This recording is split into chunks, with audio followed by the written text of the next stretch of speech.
We got another Transformers The Last Night TV spot. This is the extended TV spot that aired during this big game on Sunday. It's a big football game. um, it was extended from what we had gotten the day before and that I've already broken down. So I'll put the link to that video in the description. I'm going to be skipping over some of the shots that I've already gone over and really focusing on the shots that were part of the extended version of this TV spot. So yeah, I'm going to let you guys know what I thought, what I found, maybe some theories in there again, so let's get started. Skipping ahead about 10 seconds into this TV spot, we get this shot of this yellow Transformer. I still think he's like a tank Transformer, and this shot has been updated a little bit. You can see that there's like Transformer blood coming out of him, out of his mouth. It's some kind of oil type of thing. His chest is glowing like he just got shot, and obviously this character is most likely going to die. I still don't know who this character is, but yeah, this character is definitely dying. We get this dialogue from some unknown person who's talking about, who's asking Mark Wahlberg's character, Cade Yeager, where are the others, the ones that are hiding? And so the Autobots have gone into hiding again. So, and that's getting a little annoying. I think that they need to go back to their roots with the story where the humans are working with the Autobots. Or at least not really that concerned about them, because if they haven't learned yet that it's happened 4 times already. The Decepticons keep coming back to Earth, keep finding something to fight over, and the Autobots always defeat them. So, yeah. And then we get this return of dialogue from Mark Wahlberg saying he doesn't sell out friends, which that is kind of a character evolution from the last one, because he did try to sell out Optimus Prime in Age of Extinction once obviously his daughter was going to be killed, and you can't blame him for that. But he's basically saying he's in the barn, he's in there, like I'm trying to tell you that he was there.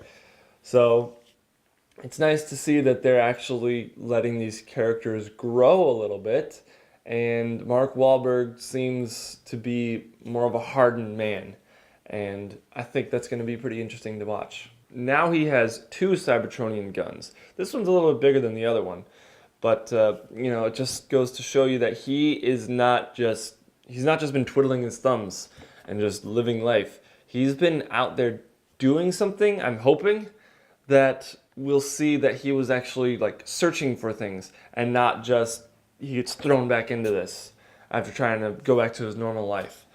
I hope that there's actually going to be some story with his character instead of be like, okay, back to life, and boom, you're back in this war. But that's probably where they're going to go with it. We get another unfinished shot, just a bunch of explosions happening behind these soldiers, I'm assuming. Obviously, this shot isn't finished. They've done that time and time again. We got that a lot in, what was it, Revenge of the Fallen. In particular, the scene where the Fallen character kind of uses the lightning to transport right in the group of Autobots. That shot went through so many different renders, and we finally got the final version in like the last TV spot. So we kind of saw the evolution of that shot. So I'm going to keep my eye on these shots to see how they progress, because I guarantee that these are not finished and we're going to see newer versions of these shots. So something I didn't talk about last time about this Grimlock shot is this could be his demise. He could meet his demise, and because it looks like he comes out of the ground and he doesn't have much control over his body right now.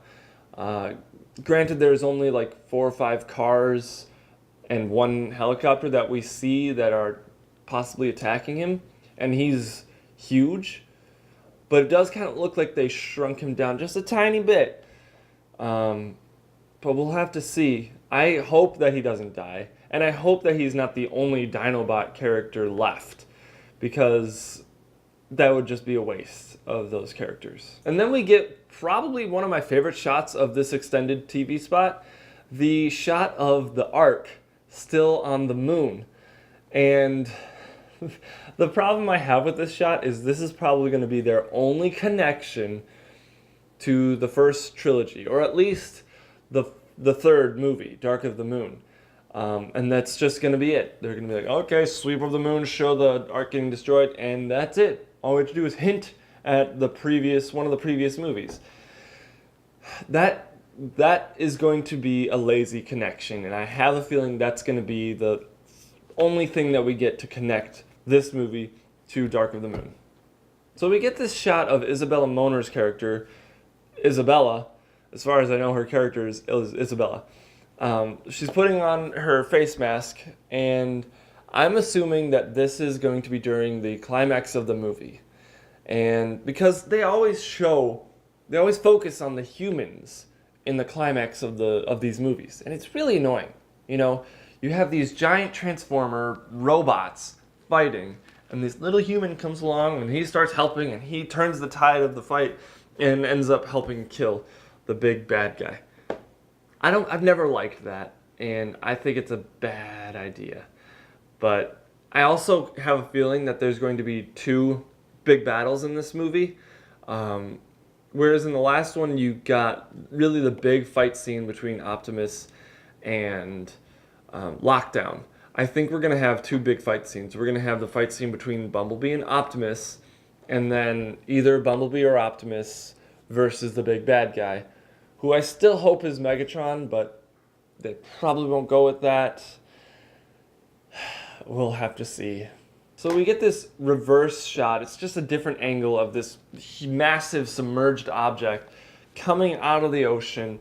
And what drives me nuts about this spot is they were advertising, like, see the extended TV spot, like, oh, it's going to be so cool. This is going to be much bigger and better. You know, it's going to be similar to this 30-second, but it's going to be like twice as long with cooler stuff. And we didn't get cooler stuff. We just got different stuff. And some stuff that appeared in the first teaser trailer. So I was very disappointed with this. And one thing that I forgot to mention in the first big game TV spot was that if you look closely, it's really quick. Cade Yeager is on top of Optimus as Bumblebee is about to attack him. Now, I pointed that out in the last video because I didn't really catch it until I was editing. But I wanted to talk about that because why is Cade Yeager on top of Optimus, you know? Is he trying to get the matrix of leadership out of him? I have no idea, but something has to do with his mind control. Or maybe Bumblebee is, they swap and Bumblebee is mind controlled. I don't know. But we're getting, this won't be the ultimate climax, I don't think. And also with that hit from Bumblebee and where Cade was, most likely he'd be dead unless Optimus Prime can completely stop it, but his hand looks like it comes down a little bit and that would crush him. But anyway, those are just my thoughts. Some not even really theories in there, but let me know what you guys thought of this. I'm definitely excited for this movie. I can't wait to see a theatrical trailer for this, hopefully in the next 2 months or so, but obviously we'll have to wait until then. So yeah, let me know what you guys thought in the comment section below, and if you like this video, be sure to give it a big old thumbs up, subscribe to the channel, and make sure you hit that bell icon next to the subscribe button so you can be notified of when we upload new content. And as always, thank you for watching, and I'll see you in the next video.